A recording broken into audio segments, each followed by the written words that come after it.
This is Dr. Charles Parker, and you're listening to Core Brain Journal. It's a place where I connect both fresh discoveries and interesting different perspectives from advanced mind science with the realities of real people and everyday life down on Main Street. Well, welcome, folks. Dr. Charles Parker here one more time, and we have a very high-level guest today who's going to tell us something. Some things about issues that bother every single one of us in our listening audience.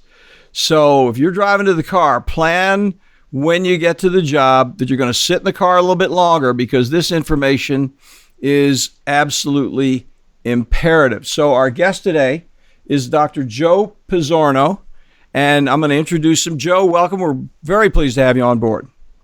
Well, delighted to be with you today. Thanks for the invitation.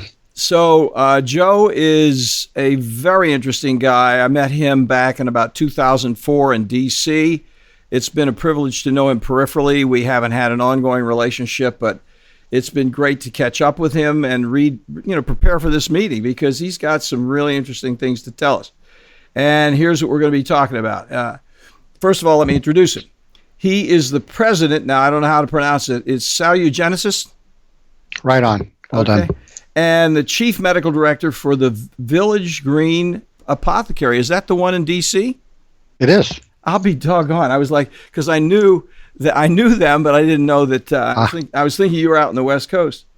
So Dr. Pizzorno is one of the world's leading authorities on science-based natural medicine, a term he coined in 1978 when he founded Bastyr University. Now, folks, listen to this. Bastyr University is the preeminent naturopathic training site in the world, really, and it's out in Seattle. And Dr. Pizzorno is one of the founding persons. I mean, he may have been the founder, but it's a very big deal. And then he got on top of it Bastyr to become the first fully accredited multidisciplinary university of natural medicine and the first school of its kind to receive research funding from the National Institutes of Health. Joe, excellent job. Fantastic. So we're going to be talking with Joe today about his book, and it's the Toxin Solution. We're going to be talking about toxins that are polluting all of us, our bodies and our minds. I have no idea how we're going to get done with this in about 40 minutes, but we're going to give it a shot. So, Joe, if you take a moment to tell us a little bit about yourself before we get into it, where you are, what you're doing now, and how you came to this particular topic, please. So I've been involved in medicine now for almost half a century. And by the way, I live in Seattle, to answer that part of the question usually first. So I've been involved in medicine a long time, as have you. And I've seen quite a dramatic change in why people are sick. So when I was a naturopathic student way back in the early 70s and involved in conventional medicine research, the primary reason people were sick was because of nutritional deficiencies, poor lifestyle, smoking, lack of exercise, those typical kinds of things. Mm-hmm. But then over the years, decade by decade, something new has happened. And we went from the primary causes of disease being active decisions people make to now passive actions causing their disease. And by passive, I mean, it doesn't matter much about what you do, because if you breathe air and you're in a city, if you drink water, if you eat conventionally grown foods, if you use standard health and beauty aids, you're subject yourself to a huge load of toxins. So anyways, as I've seen more and more people apparently sick because of their toxins, I decided a couple of years ago to dive into the research and look at trying to figure out, well, how much do toxins increase the risk of disease?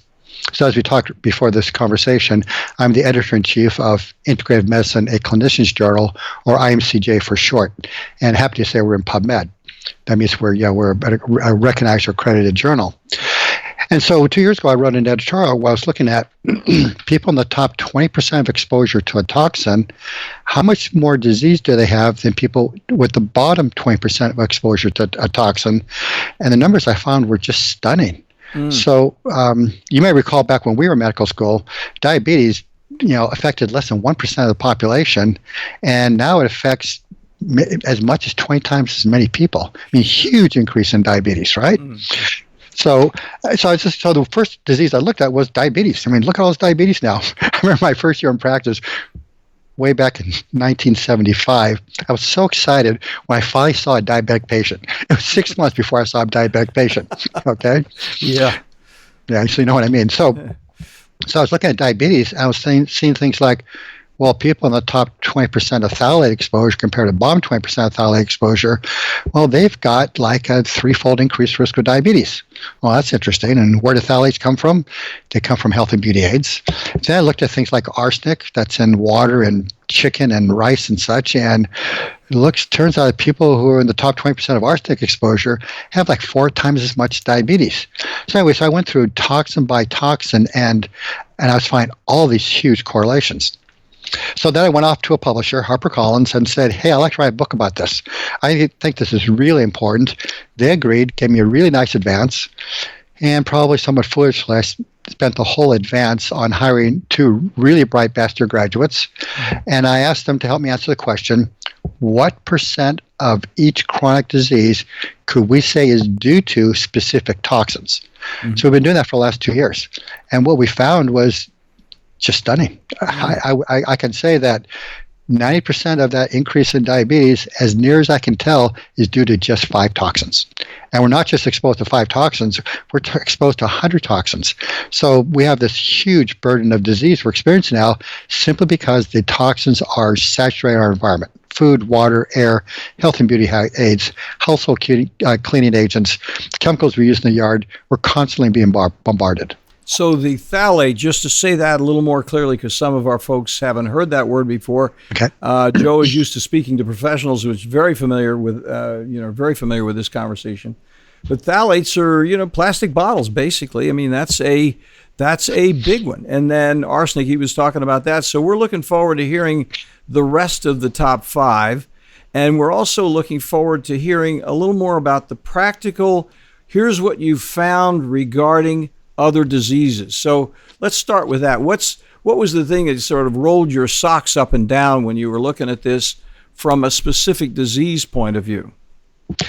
Well, there are a lot of examples. I don't know your population base. Do you have a lot of women who are listeners to your? Oh, yes. Yeah. Okay, well, let's start there. And here's one which is just so disconcerting. So we know that breast cancer has become more common now, and it's like 1 out of 9 women will get breast cancer at this point. And we also know that women who breastfeed have less breast cancer than those who don't. Now, there have been many theories that have been brought forward for that, and I'm sure many are valid. But here's one where I don't think anybody's paying attention, and that is PCBs. So these are called polychlorinated biphenyls. And these are chemicals that are widely used in industry, and they were banned 40 years ago. But they're part of a class of chemicals called persistent organic pollutants.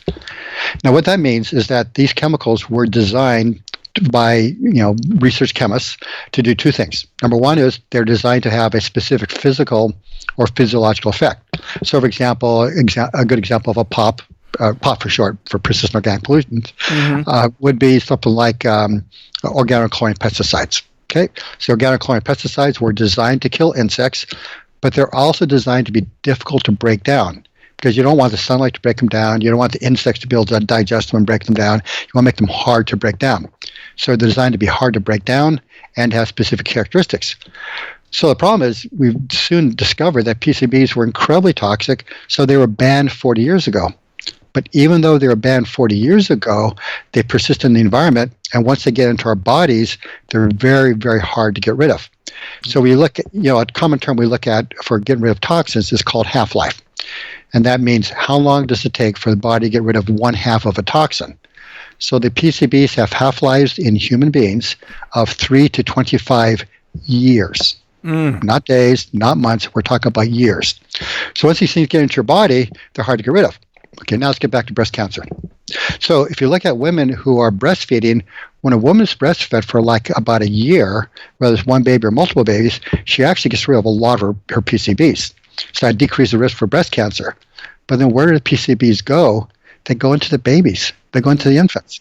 So many examples. I can just give you example where the toxins not only are building up in our bodies, but also we're now poisoning our pregnant women, so we're now damaging the succeeding generations. So I was looking at your website. I saw that you pay a lot of attention to ADHD, and thank you, it's needed. And ADHD, when we were in medical school a long time ago, it just wasn't around. It wasn't. We didn't know about this as a disease. It's brand new. So let's look at ADHD, and let's look at organophosphate pesticides. So these are pesticides that are used on things like kale, for example. And the organophosphate pesticides are very good at killing insects, and the way they do that is by poisoning their neurological system. So a group of researchers were wondering, well, is there any correlation between organophosphate levels and ADHD? So they then looked at children born to women with the top 10% of organophosphate pesticide levels in their body, and compared to children born to women with the bottom 10% of organophosphate pesticides in their body, and looked at things like IQ and ADHD. And what they found was, and 3 studies have now shown this, these poor children have a 7-point drop in IQ, and one study followed these kids for 7 years. They never got the IQ back. And not only that, but they also have a doubling of ADHD. So what's happening? Well, basically, it's a neurological poison. Why are we surprised that this will be damaging the neurological system, particularly of a developing fetus within her mother's womb? Yeah, why would we be surprised when it was designed to hit the neurologic system in the first place? Exactly. Oh my gosh, that is unbelievable. It's just amazing to think about it. Yeah, one of the things I think about that, Joe, I'll just take a quick aside on ADHD. I think ADHD is the big wake-up call for psychiatry, period. I mean, if we're treating human beings for thinking problems without thinking about thinking, then we're treating, it's a fashion show. How you look is who you are. I mean, it's so limited, it's ridiculous. I'm preaching to the choir. I'm sure you are. You've said that a few times, but that's what goes on. One of the things I really like about Dr. Pizzorno, folks, he is deep into what's going on, and I thank you for sharing that. So let's take it a little bit further. Well, let's talk about, you talked about breast cancer. What are the implications? Do you have any other implications regarding cancer in general that comes to? Oh, yes. Oh, yes, very much so. So, and this was a big surprise for me because, while I've been looking at a lot of the research, I wasn't paying attention to arsenic. And because, you just don't hear about arsenic very much. I mean, you hear about people, poisoning their spouses with arsenic, but thinking about arsenic as an everyday problem, most people don't think about that. So as I was looking at this research and looking for the correlations between various diseases and various toxins, arsenic kept popping up. More often, more and more and more. So I dove more deeply into the issue of arsenic, and it's so serious that I actually just wrote my last editorial on IMCJ, just submitted to the publisher yesterday to get out into peer-reviewed scientific literature. So what it turns out is that if you start looking at people with the top levels of arsenic compared to people with the lowest levels of arsenic, they have more diabetes, more cardiovascular disease, more peripheral neuritis, and more cancer, particularly lung and prostate cancer. So when I saw that with prostate cancer, it turns out one of my best friends was just diagnosed with prostate cancer. And he lives a healthy lifestyle. I'm thinking, wait, why did he get prostate cancer? I know he lives really healthy. So I was thinking, well, I wonder, was he exposed to arsenic? And so then I started looking at the research, and it turns out that, first off, less than half the water supplies in the U.S. have been even tested for arsenic. And when we're looking at just the public water supplies, 10% of the public water supplies in the U.S. have arsenic levels high enough to be known to induce disease. So this is not rare, at least 10% of people in the U.S. So then I was looking at Washington State, because my friend lives in Washington State, and I was looking at water supplies in Washington State. And thank you, Department of Public Health, Washington State, for doing the research. And I was looking at levels of arsenic. And in general, if you look at the research, arsenic in water is probably the worst source of arsenic. And arsenic that's below about 5 micrograms per liter of water is not considered toxic. Once you get up to about 10, you start seeing some toxicity potential. And when you get above that, the numbers start getting really strong. So here in Washington State, I found a bunch of water supplies. Not only did they have 10 micrograms per liter of arsenic, a number of them had over 50 micrograms per liter of arsenic. So I was thinking to my friend, well, how could he have been gotten arsenic? And it turns out he was living downstream from a mine. It was a copper mine. Oh my! And they're dumping all this stuff into the hillside. It rains and gets into the water supply, and I think he got the arsenic from that mine that was upriver from him, and that's why he got the prostate cancer. This is unbelievable. Now let me ask you the question, because I know our listeners. I mean, I'm at one with them because it's coming to my mind right now. So what do we do in terms of how do we protect ourselves from this kind of thing? I mean, you tell us a little bit about water filters, a reverse osmosis. Yes. What's your thought about what we can do about something as ubiquitous as water? Yes. So it is indeed a real challenge to get arsenic out of the water supply. And what I recommend first is that everybody have their water supply tested, and not just for arsenic. You got tested for lead and mercury and cadmium as well. So, for example, if you're in an older house built before, say, 1977, to be exact about it, and you're going to be probably having some water pipes in your house as well as paint and such that have lead in them. So you need to have your water tested. The water you're actually drinking, not the water that's told you by the city water supplies, is what's safe. You need to see what you're actually drinking. And once you see what you're actually drinking, then you can start making some smart decisions about how to decrease your exposure to toxins in that water. The simplest things are, of course, to drink distilled water. There are more sophisticated methods that can be used, but basically, if you have high arsenic in your water supply, you're going to have to have a separate source of water. Well, that's interesting. So that's disconcerting. What you just closed with was because I was thinking about other options. What you're saying, you just can't do it. So how about a filtering apparatus like one? Does water filtering help? It does help to some degree. And when you're doing the filtering, you have to look at chemicals, you have to look at metals. So for our house, we built our house 20 years ago. We put in a pretty fancy water cleaning system, and it does two things. Number one, it has a carbon block filter, and so the carbon block filter will clear out all the organic chemicals that are in the water, but then it has the kind of this electrostatic device that then also precipitates out any metals. So we're pretty confident our water is really clean in our home. But we had to invest a fair amount of money into doing this. Mm-hmm. So people who have a concern about that, they can indeed do something about it, but sometimes it's easier just to simply drink distilled water or get a water purifier and make sure you're only drinking the healthy water. But we've made sure all water coming to our house is as clean as we can make it. So how do you get the water tested then, Joe? What's your recommendation on that one? So there are a number of organizations you can find. And by the way, my website, the toxinsolution.com, provides people links to various laboratories that I have tested myself and think are good for people. Oh, and I have no commercial relationships with them. Mm-hmm. So one of my favorites is Doctors Data in Chicago. Mm-hmm. And the reason I'm confident with them is because as part of a corporate wellness program I was doing in Canada, we sent them a bunch of split samples. That means we got the same samples from one person. We got a sample from one person. We split it in half. We sent it to the lab under different names. Okay. Mm-hmm. Yeah. And we got back the same results. So that's what you want to see. You want the lab. Yeah, you want the labs to give you the right answers, consistent answers. Now, when you do that, is that hair analysis you're using, Joe, or what do you do when you send? Now that's water analysis, right? Yeah, so they will analyze anything you want them to. That's really good. So what we were doing mainly was we were looking at people's urinary levels of toxic metals, both the first morning urine, which tells you current exposure, and then we gave them a chelating agent, which then binds to metals in the body, and you collect the urine for 6 hours, and that then tells you body load. Now, it's not a perfect test, and it's pretty controversial, but I personally find it clinically pretty relevant.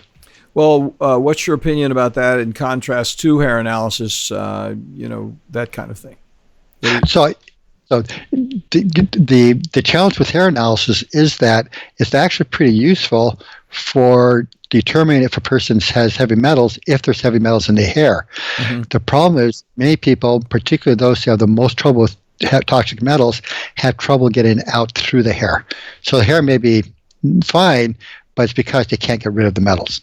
So I've now don't trust it as much. Oh, so it's bound. It's bound in the body in other ways. Yeah, bound in other ways, or they're not unable to bind it in a way that gets it out through the hair. So then that's what the chelation, the second stage would be. So you have the first, and then you have the chelation phase, and then you really actually know what's going on. Exactly. Very interesting. That's so. And you mentioned doctor's data. That's a very important thing. And I'm so glad you mentioned that this is available at your website, because, and we're going to have that in the show notes, folks, in case you skipped on it. So if you're driving, you don't need to worry about writing it down. We'll have it in the show notes. And but that is totally interesting. Now we're taking it to the next level. I mean, I would be happy to spend a little more time talking with you about any other. One of the things that occurs to me about heavy metals or metals in general is aluminum. You know, it seems to me, now I've done a little bit of hair analysis. I'm not anywhere near where you are with your experience, but I've done some hair analysis because something's wrong and I'm not getting it right with whatever I'm doing, and I need to look a little further. And one of the things that struck me not only was the aluminum that was present in so many people. So could you tell us a little bit about what your thoughts are about aluminum and that whole underarm deodorant thing, if you don't mind? Yes, and that's a really good one, and a particularly frustrating one, because again, I'm trying to be as objective about this as I can. And of course, we've all known about the assertion that aluminum is a cause of Alzheimer's disease. Yes. And that's not too surprising, because when you do a biopsy of a cadaver of the person who's had Alzheimer's disease, and you look at those neurofibril channels, they're high in aluminum. Okay. So the question is it the aluminum causing it, or for some reason they absorb it more effectively? So we did dive pretty deeply into the aluminum question around neurological dysfunction. As a matter of fact, I'm going to be lecturing at the Institute for Functional Medicine June 1st in San Francisco. We're having our annual meeting, or no, so it's in LA actually. We're having our annual meeting, and my lecture is going to be on toxins and neurodegeneration. So I've been looking at that data pretty closely, and it's all over the board. I have one study that says aluminum apparently accounts for about 0.5% of Alzheimer's disease. I got another study that says it accounts for 40% of Alzheimer's disease. Oh my gosh. So the research is just all over the board. So I'm not ready to tell you what I think it is, but I am ready to tell you I'm looking at it. I'm trying to figure this one out. And I don't think it's going to be very easy, because, like I said, the data is just so messy. But nonetheless, it's worth taking a look at. So aluminum is relevant. And, so then the next thing is doing the whole high antiperspirant thing with the aluminum is contraindicated. It's not the right thing to do for yourself. To be honest with you, as we've looked at more and more data, my wife and I have become, well, I guess I'll be honest about it, almost paranoid. Okay. So I am too. So join the club. Right. So I mean, we look at we look at so many toxins, some of which you just can't avoid, that we're doing everything we can to get rid of the avoidable toxins. So we went through our kitchen and we removed every plastic container and replaced them with glass. And we just discovered that Pyrex makes glass lids for containers. So we threw away all our plastic lids and we put glass lids. When people come to our house, we have them take off their shoes. We have a very sophisticated air filter in our forced air heating system, clean up the air as much as possible. We only buy organically grown foods. And as a matter of fact, we are growing more and more of our own food, because that's one way we can be sure it's safe. When we do buy food from the grocery store, we try to only buy food that's in glass. If it's in plastic, as soon as we get it home, we take it out of the plastic, we put it into glass. So we've just kind of looked at every possible way toxins come into our body that we can control, and we do everything we can just to minimize it as much as we can. Well, when an expert says something like that, folks, when you really look at a guy who's done his whole life, it's kind of the pinnacle of his life is getting deeply into the research, having 2 PhD, MDs, NDs, whatever they were, serious professional people looking at all the world literature, and how could you not be paranoid? I mean, that's just, that really isn't paranoia. That's reality, is what it is. And reality, it's that you can't call it a mental disturbance if it's a real problem. It's definitely that's true. Oh my! I'm now lecturing literally all over the world, and trying to talk to doctors and make them aware of how toxins have become a primary cause of disease. So when I go to other parts of the world, I look at the research for those parts of the world to see what's there. What can we learn from them? So I've lectured in, let's see, what is it? New Zealand, Australia, Japan, Norway, England, in the last 3 years. And so every one of those countries I go to, I first look at what's there, what toxins are there. And all of the industrialized world has the same problems, and they're all having diabetes epidemics. They're all having epidemics of neurodegenerative disease. It's happening everywhere. We are poisoning ourselves, and it doesn't look like anybody wants to do anything different about it. Well, let me ask you another question, because you're getting me pretty doggone excited about this, because I think about my family, my wife, my son out in California. He works at Cedars-Sinai. He's a pretty much a nut about this already, and he's been living under the tree, so to speak. We've been practicing and thinking about this, and he's advanced in certain respects more than I am, because he's out in California, and that helps out. But let me ask you this question, because I've had some other patients come up, and let me talk to you a little bit about laboratory measurement, if you will, please, because. Okay. I think doctors' data, what you just said about doctors' data and the water measurement's important. What about that new test that Great Plains has on the GID, or the G? It's a detox test. I can't remember what it is. Right. Yes. So actually, yes. So I'm actually quite interested in what they're doing. And matter of fact, around myself and my wife, and then my sister, who lives in a farming community, we've run that test on all of us, and I'm in the process of analyzing the data. Mm-hmm. So on the one hand, I'm pretty excited because they're giving us like 150 toxins for pretty reasonable price of just under $300, which is an incredibly good price. Mm-hmm. But there's two limitations for my recommending them. Number one is I haven't done split samples on them, so I don't know how reliable they are. Yeah. And number two, a number of the toxins I'm most interested in, like phthalates and things of this nature, they're not doing a number of the toxins I'm most interested in. So right now, they are the most readily available and broadest group testing chemical toxins at a reasonable price. Mm-hmm. So they're the best I can recommend at this point. I have them on my website, but I'm not quite ready to go full board promoting them. Mm-hmm. So then what happens with the phthalates? Because you've mentioned that several times, and it's of importance to you. Do you have a specific laboratory you use for phthalates? I'm trying to get some laboratories to do that for me at a reasonable price. Unfortunately, just 2 days ago, I had one turn me down. So I'm actually trying to find a laboratory right now to work with me on a diabetes-specific chemical toxin panel, because I know what I want to test, and I need somebody to do this at a reasonable price, because I think that, as you know, diabetes is our most expensive disease. About 1 out of every 7 healthcare dollars is spent on diabetes and the complications of diabetes. So it's a huge problem. So I'm hoping that showing people why diabetes is due to toxins and how a detoxification program such as I'm recommending will get those toxins out and help get rid of diseases by diabetes. I think this is the kind of thinking we need to do to solve the healthcare crisis. You are so right. Let me ask you another question. This is so interesting for me, and I know everybody that's listening is like, oh my gosh. The next question is, what do we do about it from the other perspective? Let's say we've done some serious testing, whether it's Great Plains, Doctor's Data, or one of these other laboratories that you're working with and you develop. How do we get these things out of a person's body? That would be, where does the rubber meet the road on that one, Joe? Right. So that's, of course, the key question, and that's what I do in my book. So in the first chapter, I show people how toxins are causing disease, and the second chapter, I say, now here's where they're coming from. So the first thing you got to do is stop letting them into your body. No point in doing a detox program if you just let the toxins keep coming in, particularly those that have half-lives that are measured in years, and they're so hard to get rid of. Now, I don't then put people in a detox program, because I think jumping into a detox program when you're already pretty toxic is not such a good idea.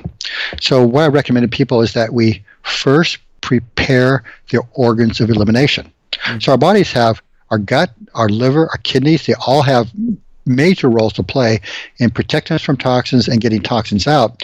So I take people through basically 3 2-week programs where I say, we're going to spend 2 weeks clean up your gut, 2 weeks clean up your liver, and then 2 weeks clean up your kidneys. Mm-hmm. Now, that kidneys thing is new. I didn't worry about people's kidneys 40 years ago because it wasn't a problem.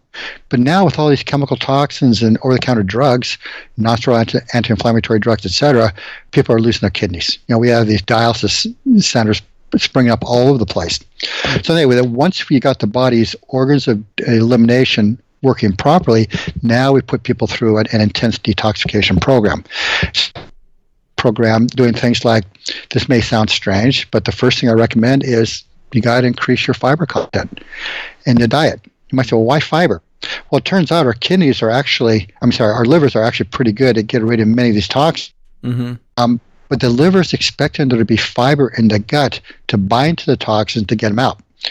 So it turns out that the liver reabsorbs over 90% of the toxins it excretes through something called enterohepatic recirculation. So as I ask my students, why would our smart bodies waste so much metabolic energy on getting rid of a toxin and then just reabsorbing it? Well, as we evolved as a species, we're consuming 100 to 150 grams of fiber a day. So lots of fiber in our gut to get rid of the toxins. Now the average person consumes only 15 to 20 grams of fiber a day. So there's simply not enough fiber in the gut. So I say get some fiber. That's a remarkable point. Pardon me, get a little excited there. So now let's talk about the fiber. Now, are you a proponent of flaxseed meal? What fiber do you think is the best there?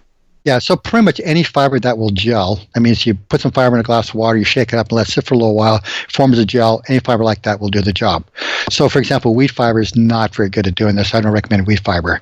But all the other ones, oat, flax, there's so many of them that are available. Alginate, pectin, all these things will help get the chemical toxins out.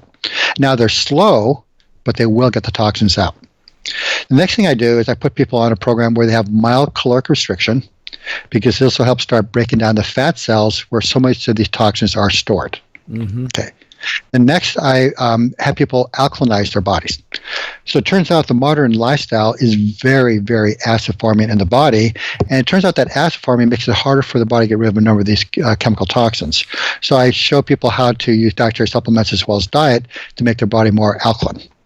Next thing I do is I recommend saunas, because it turns out when you're really sweating heavily in the sauna, that sweat is full of toxins. So you want to get in a sauna, not a steam bath because that recirculates it. You want to get in a sauna, sweat thoroughly, and make sure you got towels there to absorb the sweat as you get rid of those toxins.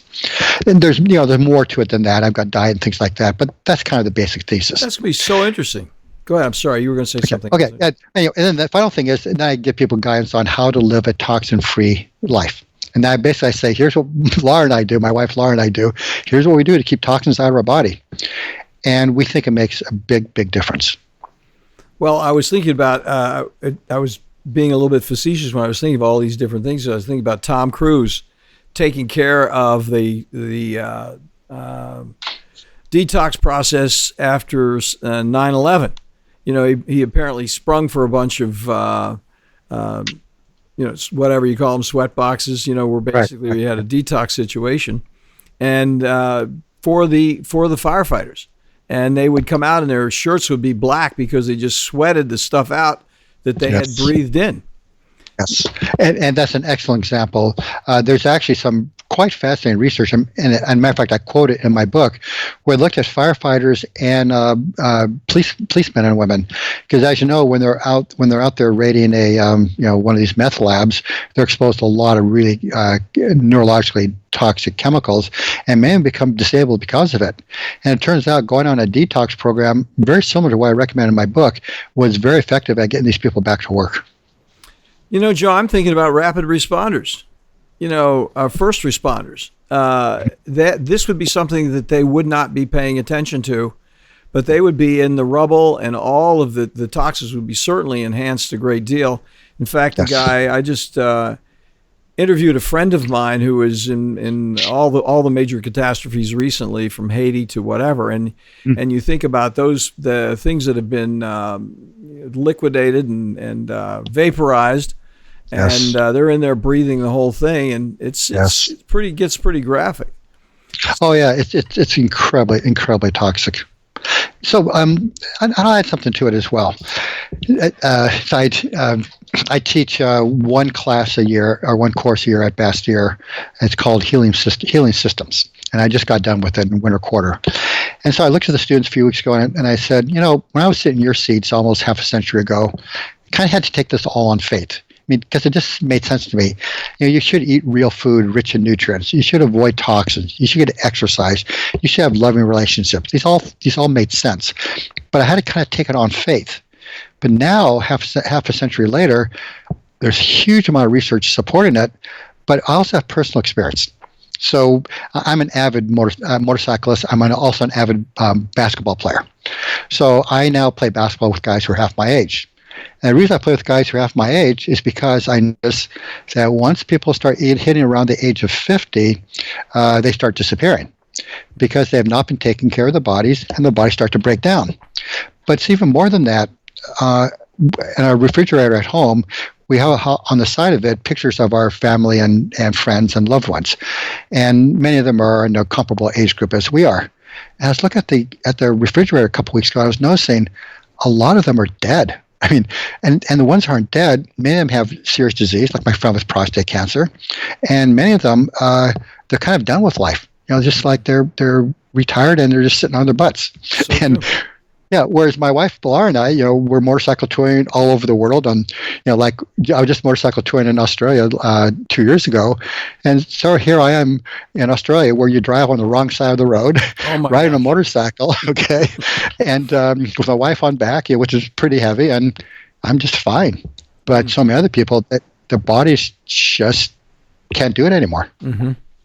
That is so true. And what you said, I think, is a very important point to underline, because what we are is in terms of a global consciousness, very apprehensive about reaching any conclusions. In a way, we don't quite trust the science yet.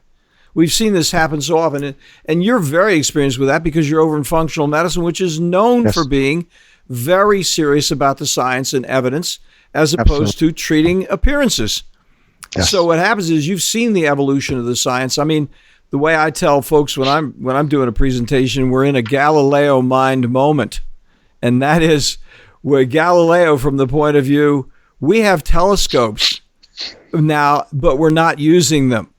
So the issue is, and then people are still thinking, hey, the sun is rotating around Rome because it looks like it does, And I think if we really take a Galileo moment and say, here's the data, here's the science, let's look and see what's actually happening, then we have a transformational moment. And he was one of the founders of the modern scientific movement because he got into real evidence just with that little telescope. You can see it there on Wikipedia. It's just amazing. And that began to change the world. And I think it's amazing. As a psychiatrist, I so much appreciate talking to individuals like yourself and Mark Hyman, who wrote a very, very nice comment about your book on Amazon. And Mark is a friend of yours, obviously, but he's a very noted guy. He's the chairman of the Institute of Functional Medicine. And I think what's happening is the functional medicine community, with the data, has now more and more reached a point of, and you, this is what happened with Bastyr and your efforts with Bastyr. Say, hey guys, are we going to pay attention to the science, or are we going to still do beliefs? Are we going to be irrational and just sort of, hey, it looks like this, let's take a shot at it? That is so true with mind science. Mind science is still quite antique. The good news is, I was at the American Psychiatric Association a couple of years ago, and I was really pleased that the presentations were changing a great deal. People were talking about metabolic disease. They weren't talking so much about borderline personality disorder and the subfunctions of the superego, how they talk to each other. They were talking about these medical conditions are relevant to brain science.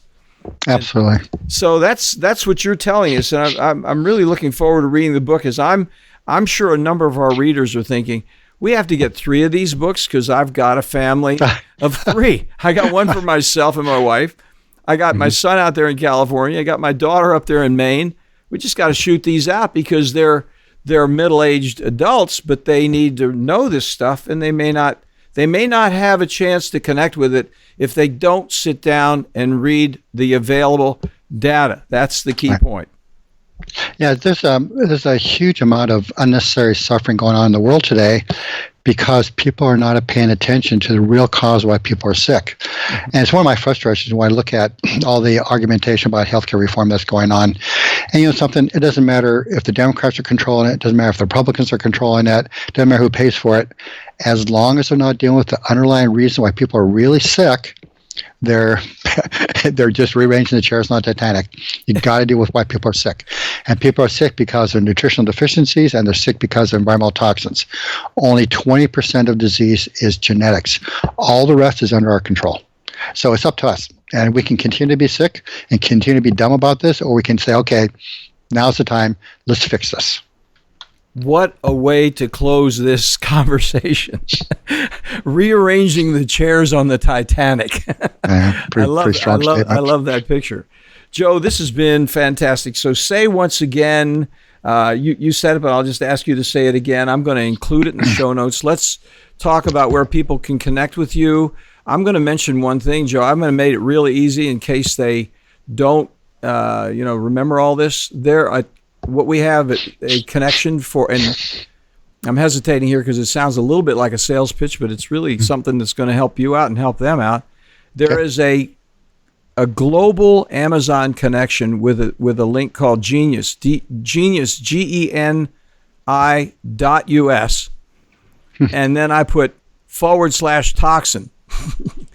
And if they can get it anywhere in the world. That's your book. That's a quick little link to your book. Oh, thank you. That's great. I thought I'd throw that out. But then you tell us where people can get a hold of you, and we'll close it up. Thank you. So obviously Amazon. You just go to Amazon and put the toxin solution in, or put Pizzorno in, you'll find it. However, I also recommend you consider going to my website, thetoxinsolution.com, because there we also give people bennies. So if you order through us, we then give you access to a bunch of really cool tools to help you assess for yourself what your toxic load is. And also we then link over to lab tests you can run. We link over to products that are safe as near as I can tell. And anyway, just lots of little useful resources. That's fantastic. Well, I'm going to go over there. I'm going to do it tomorrow morning when I get up early. I'm going to be over there, Joe. No question about it. I know a lot of one more. Please go ahead. One more thing. There's a really cool app available called Think Dirty. Okay. And I have no commercial relationship with them. As a matter of fact, my writer who helped me write the book is the one who told me about it. And what you do is you just put this on your smartphone, and you take a little picture of the barcode on the side of your health and beauty aids, and it'll tell you how toxic they are. And I'll tell you, you're going to be surprised. That one's definitely. I'll have that in the show notes. That's fantastic. Yeah. You've done it. You've got it on your phone already. Yes, we went through our whole house, and there's this big bag of chemicals in our garage that we're going to throw away. We're trying to figure out how to do it safely, and I tell you, they're not in our house anymore. We're not going to let them in our bodies. Well, and it's the same thing. Batteries. You just keep adding different things. How do you get rid of them? But thank you so much for spending some time with us. Listen, if you have any additional thoughts, you say, "Hey, Chuck, there's some other things I want to add to it," or something's come up, please give me a call. We'll get you on again and talk to you, because this conversation is absolutely essential, and I really appreciate you taking the time. And I know our leaders they're going to feel a great sense of gratitude for you taking the time. Very, very kind. Thank you for the great conversation. I look forward to seeing you again. Me too. Hope to see you soon, buddy. Thanks for listening to Core Brain Journal. We're working every day behind the scenes to bring you reports that connect research benches with those street trenches. Here we share the complexity of mind science because, as you know, details really do matter. One of the most pervasive, misunderstood challenges is how commonplace medications, like those written for ADHD, are used so regularly without clear guidelines. If you think you'd like more specifics, take a minute to download my 2-page PDF packed with video links and references on the absolute essentials of how to start ADHD medications. They're easily available at corebrainjournal.com/start. Thanks for listening. Do connect and stay tuned. Together we can make a difference.